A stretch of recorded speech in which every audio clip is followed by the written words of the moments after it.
কেন বাবা, কি হয়েছে? যদি হচ্ছে এসব আমাদের তো অনেকগুলো সাবজেক্ট। দেখো, ইংলিশ আর পড়াতে পড়াতে বললো সেল মানে মোবাইল ফোন। ইতিহাসের স্যার এসে বললো যে সেল মানে জেলখানা। আমার মাথায় দেখুন বিভিন্ন প্রশ্ন হয়ে গেল।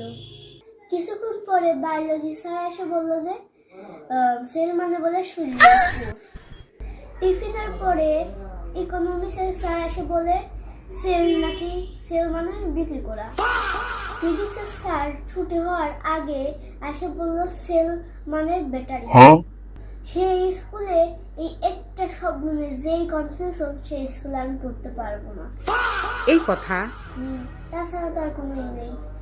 এই বাংলাদেশে ভুয়া ডাক্তার, ভুয়া ইঞ্জিনিয়ার দিয়ে ভরা। তো এই আমি ভুয়া ডাক্তার ইঞ্জিনিয়ার হব।